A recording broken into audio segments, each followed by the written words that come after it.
Hello and welcome to the Formula One Italian Grand Prix. I'm not going to use my McLaren because it's already maxed out. I'm going to use my Ferrari because I could still earn driver XP in this car.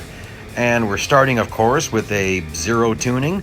And well, let's get into this event. Monza is a really high-speed track. It's called the Temple of Speed. Other people call it the Cathedral of Speed. I really like this track. It has a nice flow to it. And so most of you will have raced this track before. It's available on the 2019 Formula One series. But here we are. These cars handle a little bit differently. As per usual, I've got all my assists off. I use Tilt B controls. And for these cars, I like steering sensitivity 2. Now, there's nothing wrong with if you use 0 or you use 4 or you use 7. It's whatever works for you for steering sensitivity. I've used everything. And this is where I've kind of settled. I used to, when I first went to no assist driving, I was using 10. And now there's no way I can handle cars that way.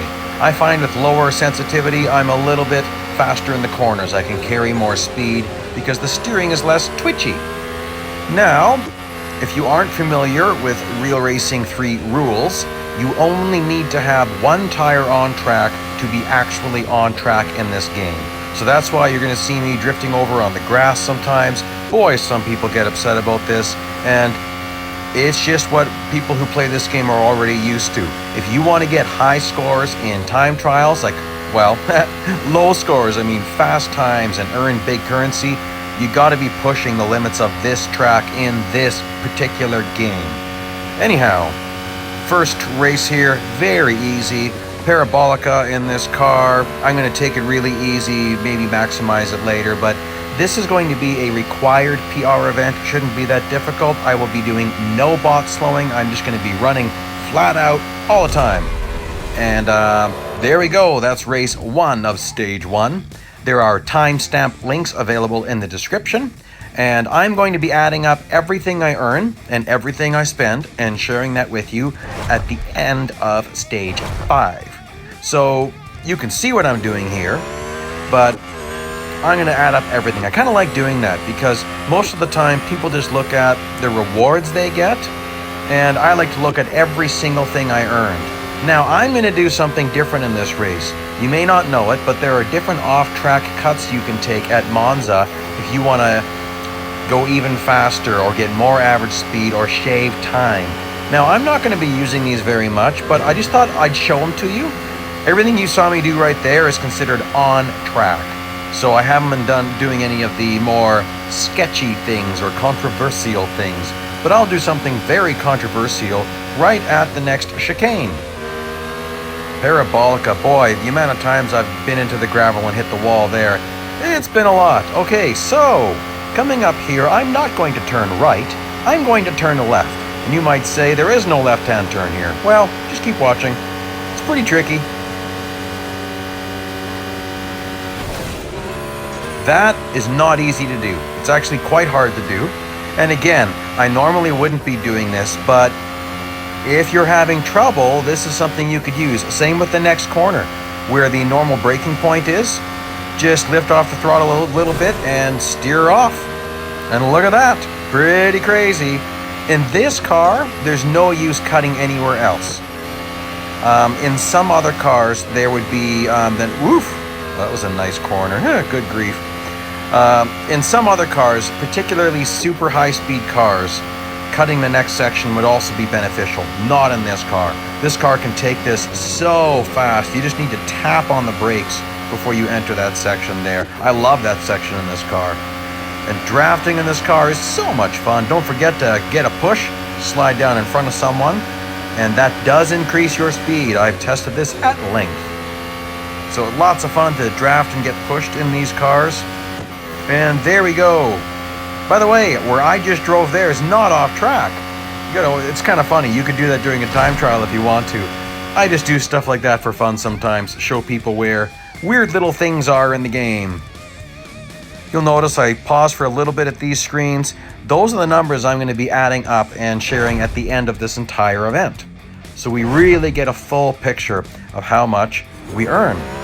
Now, drafting. I'm going to get more into this later, but if you know Monza, And if you know, well, if you know any track, but when that draft encounter starts, it's going way faster than it actually should be. It's not counting meters, and it's not counting feet. And I'll tell you what it counts a little bit later. And this one here, ooh, that was a silly thing to do. I did not expect him to be on the brakes that severely. I just thought I'd get my drafting all in right away, because that ends the race. And then you get a first place finish in 31 seconds. Would have been faster if I didn't hit him, but oh well. There we go. That's a pretty fast race, isn't it? And let's see here. Overtake 10 cars without damaging your car. Okay, sometimes people comment on this, how I get away with some contact and they can't get away with any. It's all about how hard you're hitting people. So you can get away with some light taps. You can full out do the pit maneuver on a car if you know some special techniques. Now, I'm not going to do that this time around, but I get away with some minor contact because it's minor. But a big bump is not minor, so it'll fail you. So little things like, okay, I didn't even touch him, but one of these cars here, I'll end up scraping by him a little bit, and I do a lot of that. Sometimes I just do that for fun. I don't know, you might not think that's very much fun, but there, right there, a little tiny tap, not a big deal.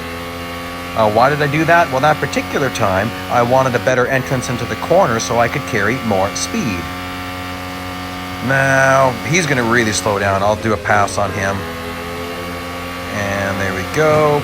Woo, that was kind of a sketchy little thing there.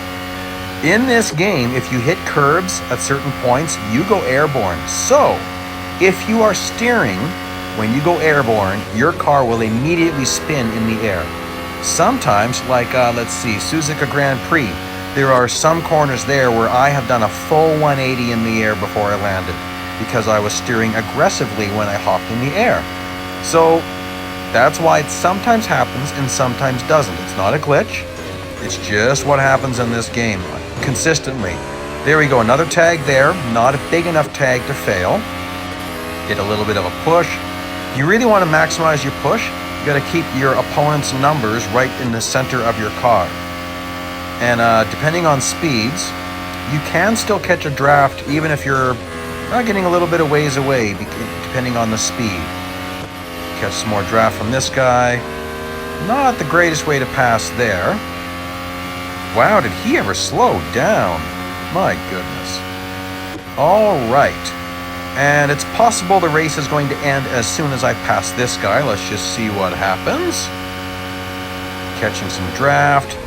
Yep, it ends. Throws me into the gravel. Oh my goodness. Banking more points for Mr. Charles Leclerc, who I gave a victory at Monaco to, which is about time because he's from Monaco. That's it for Stage 1. If you like what you're seeing, please subscribe. I'll put up a playlist link and another link for your entertainment value. Stay tuned. Stage 2 will be up soon.